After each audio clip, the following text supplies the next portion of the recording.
right, we're recording. Okay. Hey, everyone. Welcome to AI After Hours, presented by Astra. I'm Sean Fleming, your host. This is our first season and our first ever episode. Thank you for joining. This show is about cutting through the noise, finding signals that actually matter, and turning them into better decisions. Throughout our first season, we have 10 episodes, and that's our focus, making decision intelligence real through conversations on planning, forecasting, automation, operations, and business performance. Today's episode in our first season, Signals and Noise, is about retail and CPG.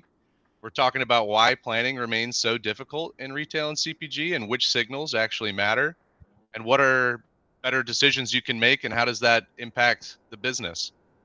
Joining me today is Bob, our VP of Retail and CPG, who brings deep experience across retail operations and planning environments. And then we also have recurring guests for the season, Harsha, our lead AI architect, and then Varun, CEO of Astra, who brings a bit an executive perspective on outcomes, performance, and business impact. So, Bob, we're going to start with you. Thank you for being a guest. We look forward to having you on No, for. definitely. The joy is mine. We're really excited to have you on for our first three episodes here and help us get our feet on podcasting, since I think this is a new experience for most of us. Exactly. so so given your experience and the time you've spent in the retail CPG space and seeing some of these issues firsthand, what makes planning so difficult, and how does that show up, whether it's volatility, stockouts, overstocks, trying to execute on a promotion, or other uncertainties that face retail and CPG organizations as they Hmm. look into how to plan? Definitely. That's a very good question.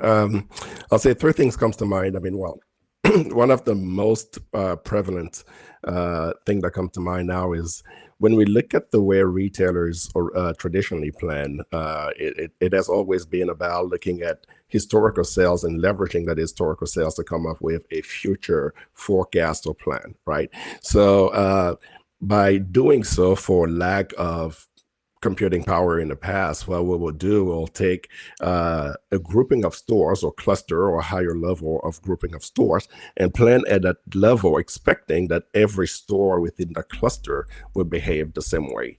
Now, this is all fine when it comes to a preseason environment where you generate a purchasing order to bring those merchandise into a distribution center. But once we go into end season, most retailers will still continue to expect that every store within the cluster will behave the same way, and they will send the assortment equally to all the stores.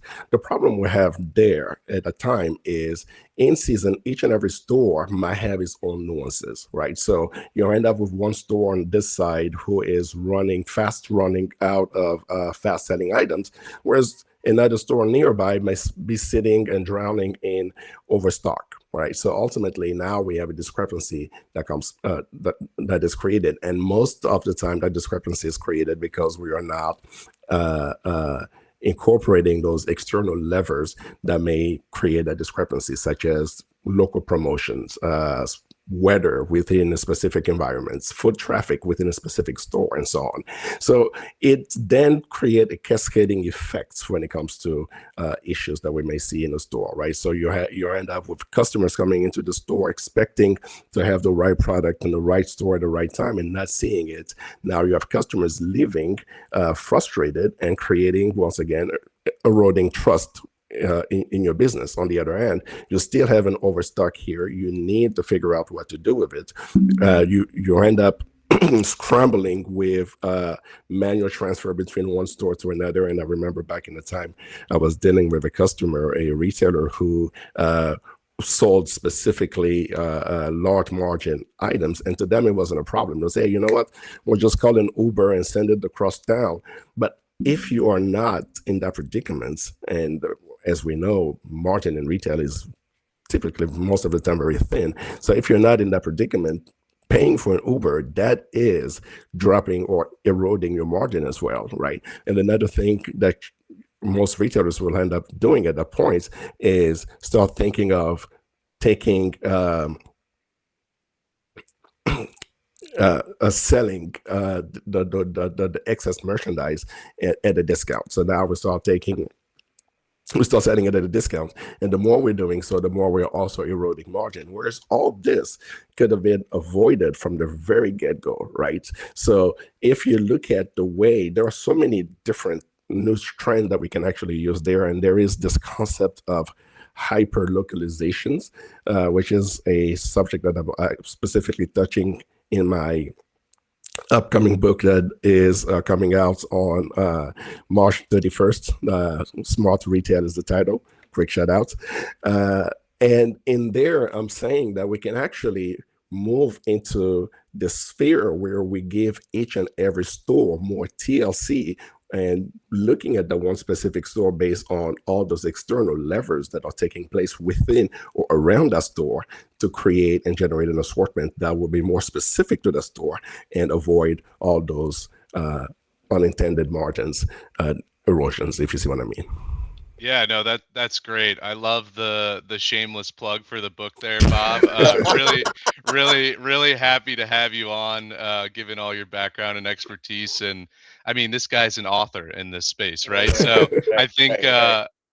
That was a good that plug. really, yeah, I think that really set up the kind of problem statement well. And I think it's very apt that you have the map with the planes behind you for your, yeah. Supply chain. Exactly, supply chain. That's part of what you discussed, and no, I think there's a lot of different interesting concepts you brought up in terms of some of the downstream effects that this stuff has, not only on margin, but erosion of trust with the customer, and how if you get this wrong, not only could you lose a sale, but then you could end up having to run a promotion and sell things at a discount. So a lot of interesting things to take away there. So thank you, Bob. That was a No, great definitely. answer.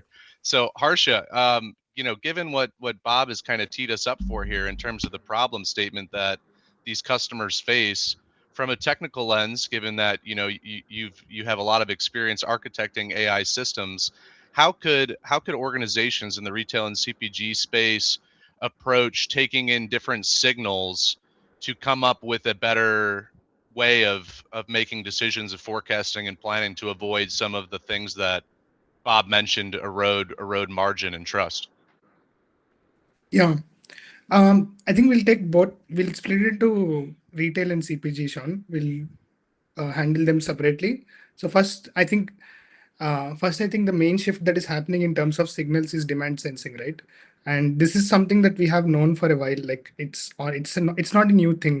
Demand sensing has been there for a while now, and Bob also more or less covered it. So how do we bring in weather? How do we bring in local sentiments, whether it's social media sentiments or whether it's foot traffic or whether it is some events, localized events, right? So if there is a music show happening or if there is some other event happening, how do we bring that into the forecast and model it? Is basically something that everyone I think is now switching towards.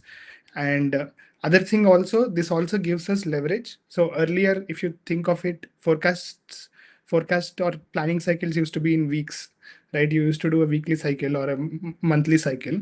Now the challenge, especially in retail, is like there are a lot of SKUs that are short lived. Like you need to keep rotating your SKUs very quickly. So you need to start moving to planning in days, right? So you need to start basically uh, plan for like planning in days, at least for certain SKUs, and you need to be much more granular in the way you forecast. Like Bob mentioned, you have to keep shipping quickly, maybe in micro batches, and then keep managing your retail inventory more efficiently, right? So and that's where the signals also come in, because when you take your social media sentiments or when you take your weather events, all of these data, it becomes more granular in terms of the way you can actually look at the forecast. But also for these type of things, data is a big problem. Like this is what I have seen. Like a lot of people don't track POS level data, and that's a very big challenge that people I think are facing. Like if you take big retailers like Walmart, they always have this data.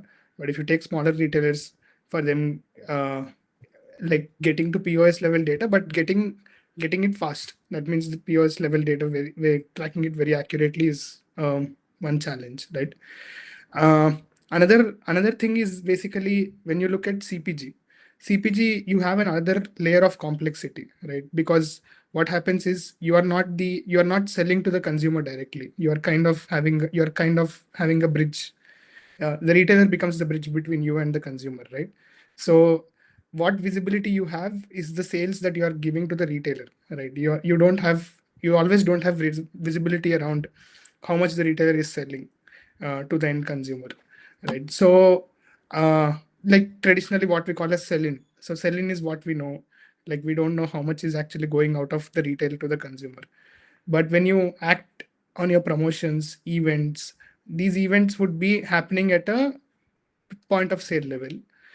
And basically, not everything will translate into a sell-in. Like, so these type of forecasts, like correlating how an event can impact your shipments is also a big challenge, right? So, um, and that's where also we have a lot of problem with explainability. Like you can correlate in some places, but a lot of times you will not be able to justify why something has kind of increased your sales, right? Because it could just be a retailer foreseeing certain event happening, and then the retailer ordered more, and you had to ship.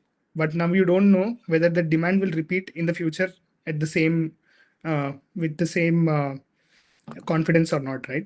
So when you think about CPG, like it is more about um, like I would say it's more about how do you reliably forecast your inventory shipments, like or rather shipments, and then how can you plan for your inventory better so that you can be able to manage your shipments better is what I think CPG is all about, right? So I think different businesses, different problems, and as we go more granular, especially in retail, getting to a very accurate forecast is very difficult. I think that's where the forecasts also become probabilistic, and that's where a lot of things come down to planning, like scenario planning. You have to be able to. You should not. If I take forecast as a single number, it becomes very difficult for me to forecast. It becomes very difficult for me to plan my inventory. Rather, I have to take forecast as a range or a distribution and then start simulating scenarios. So, like these scenarios like weather events, all of these scenarios, how they play out is something that you can keep simulating, right? And then you can keep assessing. So I think these are some of the areas that I right now there are seeing a lot of value in terms of AI applicability. So not just taking the signals, because taking the signals is something like we always know whether impacts sales, right? It's not a new discovery in any form, right? So it's just that how do you use the signals to make your decisions better? How do you use the signals to make your decisions more granular? That's the I think that's that fundamental shift in the way people are thinking right now. Yeah, no, that's great. I think you touched on a couple interesting things there. I think part of what you were describing was trying to not only make sure that your real timeness of the data can make you more agile in how you start to change your way of doing forecasting and planning, but also trying to move from a more reactive posture into one that's more predictive by incorporating things like simulations and what if scenarios, incorporating these different signals. So thank you for that, Harsha. I think that's really interesting in terms of how you could start to conceptualize architecting and designing a technical solution around being able to accomplish those types of things and get to a better decision, and using those signals as the intelligence to help come to that decision. Okay, so Varun, you've been waiting very patiently, I know, for us to get to you, but I think we've gotten some great perspective here from Bob as well as Harsha. So how does this actually impact the business then? So if a business can move towards this model that we're describing and become more predictive and less reactive, what happens to the business then? It's very interesting, right? Bob and Harsha has done tremendous experience in both in retail CPG. Harsha being on the technical side of things, and Bob being that business face of. They brought pretty good intent into the conversation. When we take this to the executive leaders or any business functions in that retail domain, right? What they predominantly look for is, hey, I do not have a big planning team, or I do not have my, how can I free up my planning team's time, or how can I increase my revenues? Right? It's not just about selling all the time, right? You can, of course, you have to sell. At the same time, how can I not bleed myself to do that?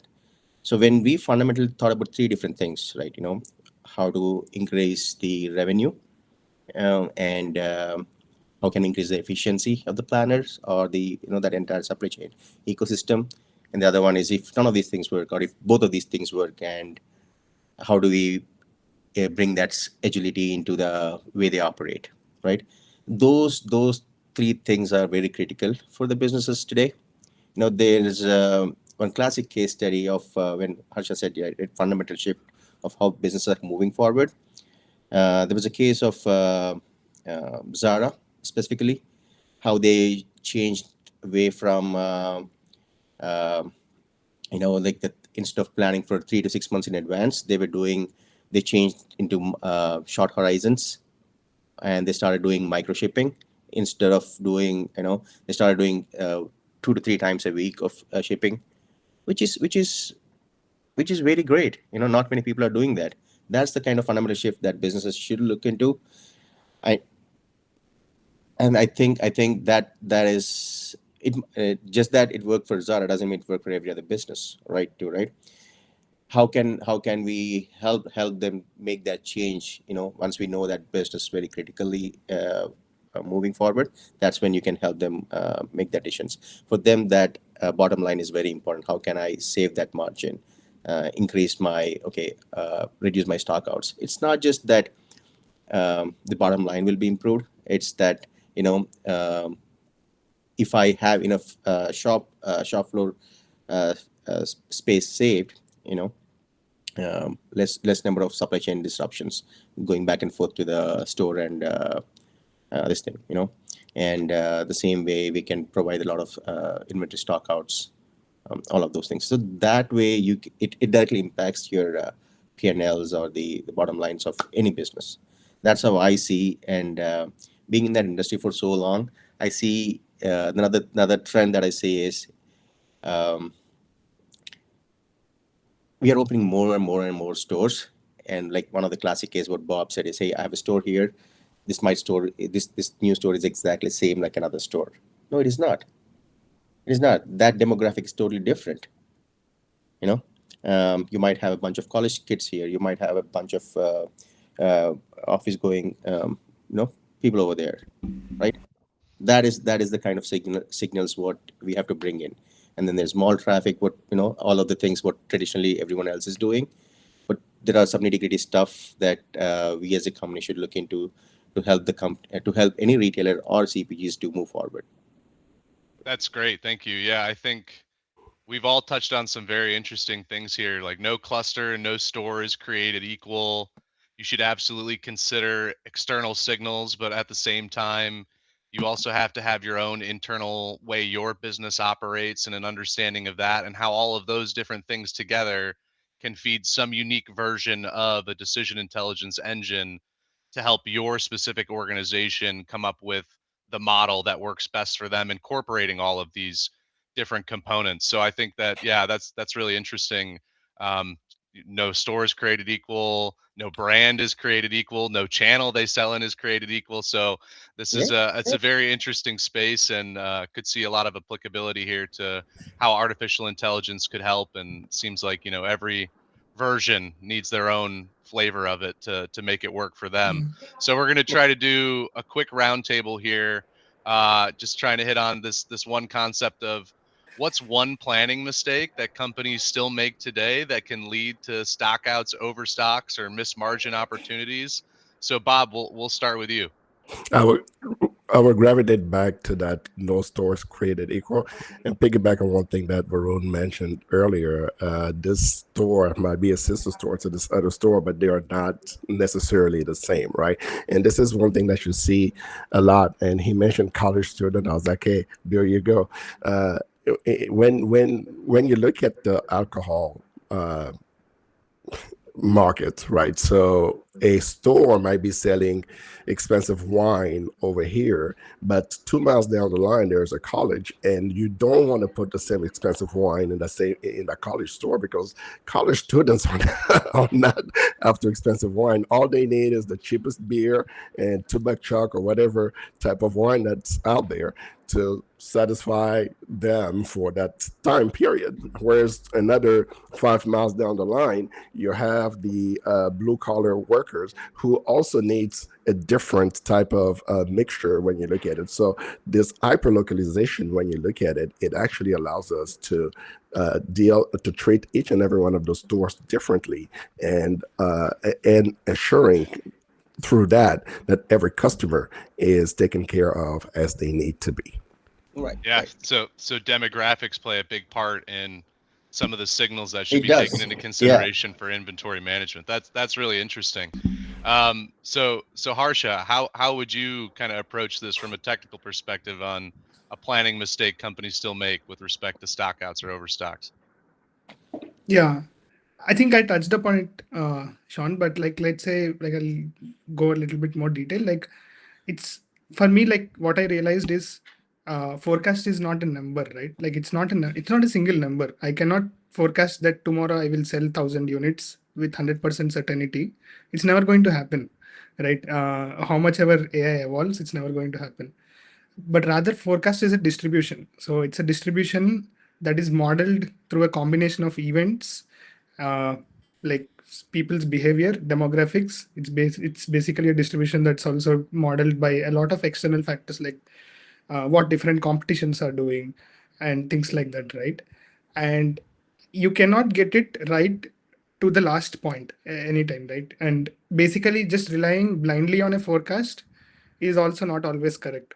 I feel like a lot of times, I think this is where I think there are two important things. One is basically, can you bring a simulation into picture technically, right? Instead of just forecasting and then using that to plan your inventory shipments and all of that, can you rather simulate? Can you simulate risks in your supply chain, or can you simulate risks in your like with your store, um, and how these risks impact your demand, or how these risks impact your forecast, and then accordingly do some risk weighted adjustment of your plans, right? That is always more balanced approach than basically taking a um, just creating a formula on top of forecast to plan for your inventory or to plan for your supply, right? And second thing also I've seen is a lot of times planners know more than obviously any algorithm, right? Planners, so let's say something happened, like you forecasted 1,000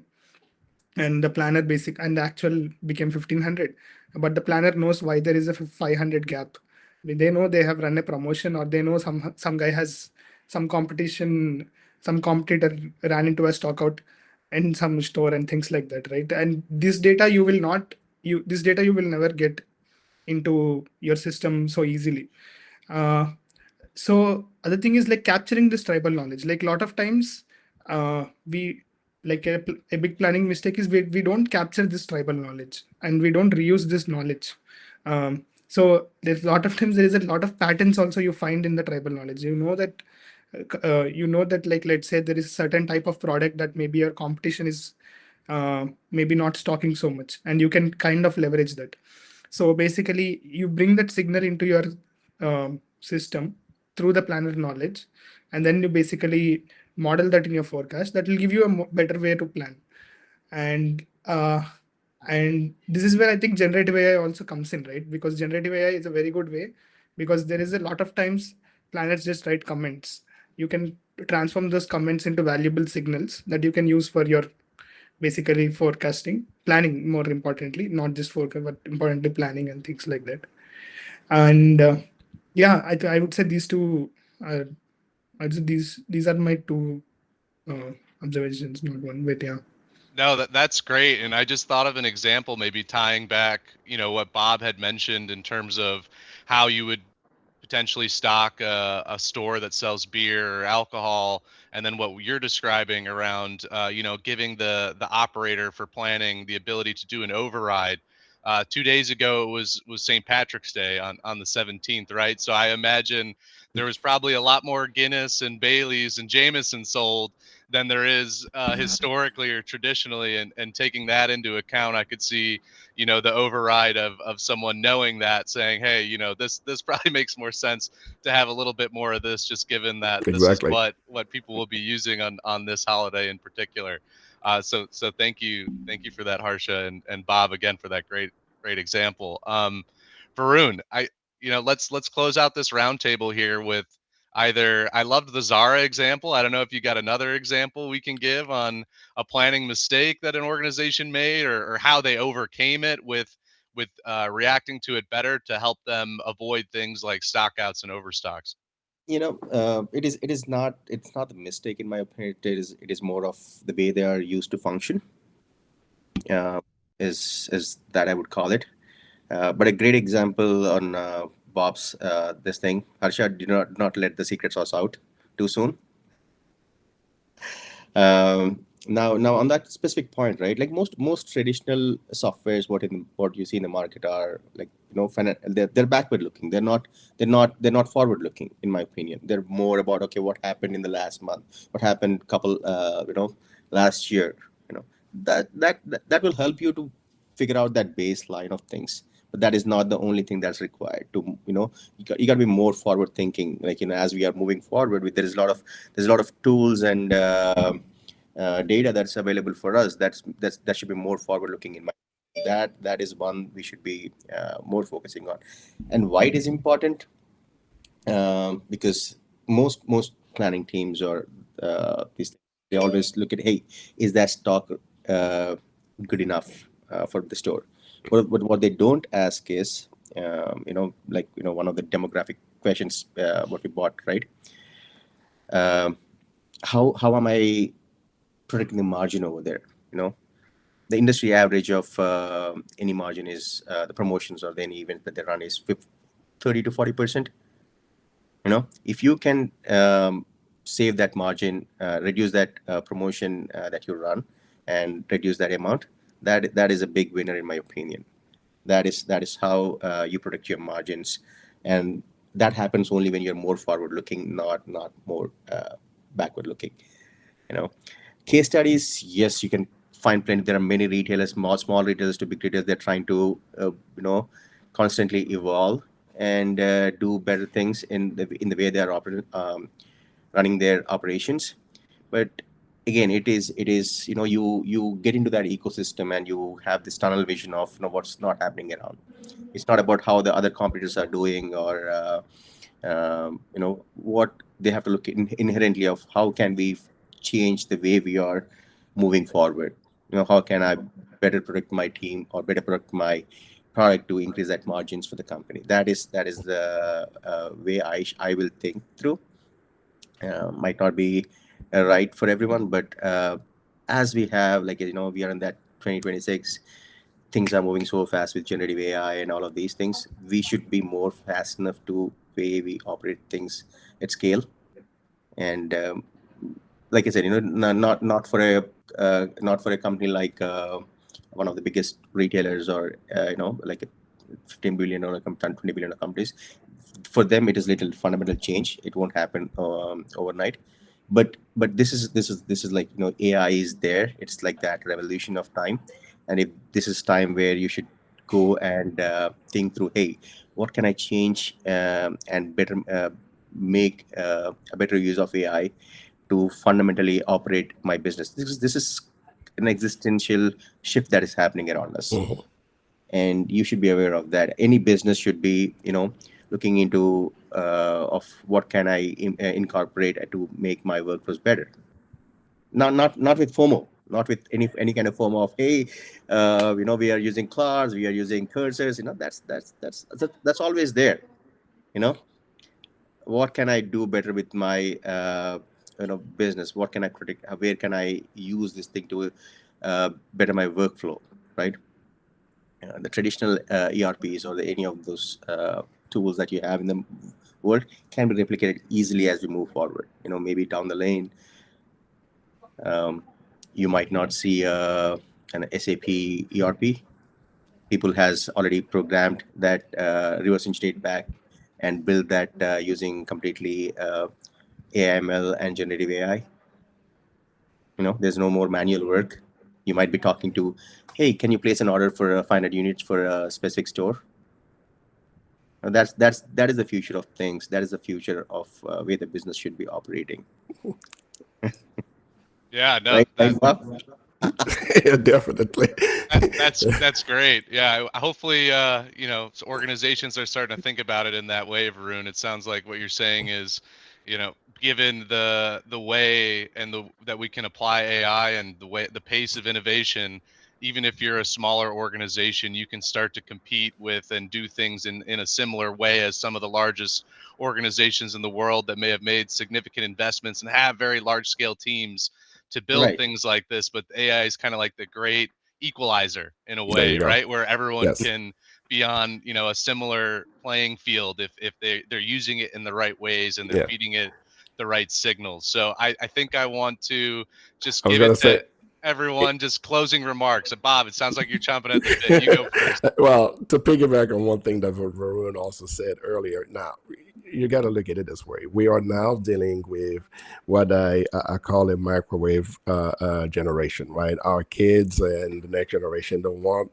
to have their stuff today, if not yesterday, right? And because of that, we need to move to shift into this position where now we start anticipating the moves or anticipating the demand prior than anything. And when you look at the landscape when it comes to AI itself, we are positioned in intersection now where we can actually start looking at in the future and saying, okay, based on every other levers that I'm seeing out there, this is what I should predict because that is the demand from the broader market out there. So we are definitely shifting the way forecasting has traditionally been done because now we don't necessarily have the crystal balls to the future, but we've come close enough to look into the future and say this is what we should anticipate. Right. Right. I have. You asked for a case study, right? I was traveling across India, talking to a lot of startups and a lot of founders here. There's one thing a kid kind of showed me recently. The fashion trend is moving so faster that people are no longer buying through the magazines or the Paris fashion weeks or the New York or the Milan shows. They're going into the Roblox and trying to find design their outfits and buy their clothes right from there. If a retailer can use that signal and change their designs and inventory right that way, man, they that the hockey stick growth that they all talk about. That's where that is. It's funny that you would touch on that because I dedicated a chapter in the book on metaverse, right? And I'm saying, hey, you know what? With generative AI and everything, we can actually, instead of designing the clothes, we can look at what customers want and generate something, put it in the metaverse, and say, and let the customer go in and purchase that specific item before we even create it. And once it's purchased, going back to your Zara analogy, we can then send it to the factory, make it, and send it to them, saving space, money, and a whole lot. Yes, definitely. So you know what? Yeah. I'm sending you a copy of the book soon. Look at the shameless plug again. I mean, Bob just went from hyper localization to hyper personalization, all in the Right. same. That's great. But So but that is a shift that is happening so quickly, Sean. It is not just about AI disrupting or anything. AI is disrupting, but how is that making you move forward is what you have to think. Correct me if I'm wrong. Maybe I'm not in that mindset, or but the businesses are thinking through like, hey, should we get Claude into our enterprise or should we get Cursor? Yeah, but what is that helping you when you say AI is not bringing the ROI? This is where the ROI is. it's how you apply it. Yeah, yeah. I mean, that is how I have seen, and that is how we do, and that's how we move forward. We should bring as a business consulting or as we build the products, right? It is our responsibility to educate the customers in that space. Hey, this is how things are. I mean, it's up to them to make that decision on it, but it is our responsibility to educate the people around us or the customers of us to make that decisions for them. You know. Yeah, that's great. Harsha, do you want to share Yeah. some parting thoughts with us? No, I was just I got I was thinking of something I think the other week. I think it kind of relates. Like it's just a matter of time. I think uh, I know it's like it sounds dystopian, but ChatGPT, Claude, Gemini, all these will start selling data to their to retailers, right? They will start selling data of conversations, what people are conversing. See, I think what people missed till now in planning completely is basically word of mouth, right? When I talk to you or when I talk to someone, what's basically what we are talking to each other. I think that's completely being like not that's completely not being captured anyway, right? I think it's just a matter of time. ChatGPT, like OpenAI, has to make money at some point, right? So they will start selling this data to retailers, curated, synthetic, whatever you want to call it as, maybe DNR, anonymized data, and retailers will. I think retailers will start getting these signals as well. Like they will know what a customer is, what a consumer is thinking. Like not just that he's a school student or he's a college student. He'll know they'll know that this guy is basically thinking this on a day-to-day basis. This guy watches this anime, for example, and this guy will need, I maybe this guy watches a lot of anime, so I can basically, for this demographics, I will sell Korean, whatever, Korean fashion, for example, right? So you get, I think, I think it will go more granular, like beyond like just stores, right? I think stores almost, I think with generative AI coming, like with generative AI search patterns, all of this, I think beyond stores, I think people will almost go till the level of a consumer. We'll be able to start understanding a consumer and then aggregate it to stores and things like that. And even D2C, right? Like even a lot of retailers are now anyways going D2C uh, f- to fulfill their orders, like hyper local deliveries and all of this. At least in India, it's very very common for retailers to go hyper Correct. local. Correct. So yeah, I think this is going to be like a massive change in terms of planning with AI coming in. Like not just using AI for planning, obviously that is one part, but also I think doing like AI generating a lot of data that you can in turn use to improve your planning or make your planning much more granular. Right. Right. Mm. Like I Yeah, said, no. Oh, go don't ahead, invest Varun. in us too soon. Yeah, and it sounds like surveillance state, right? Like it's like it become, Pulling your at leg. some point it becomes a surveillance state. But yeah.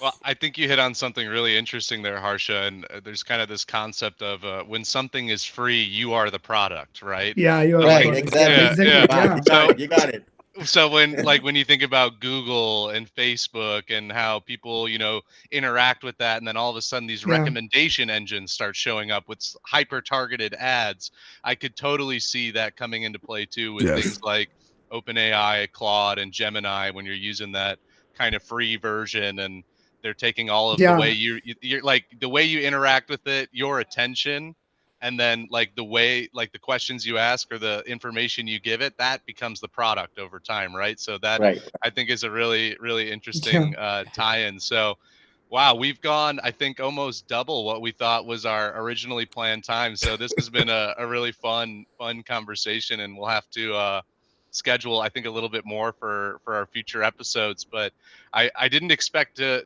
talk about Roblox in the episode today.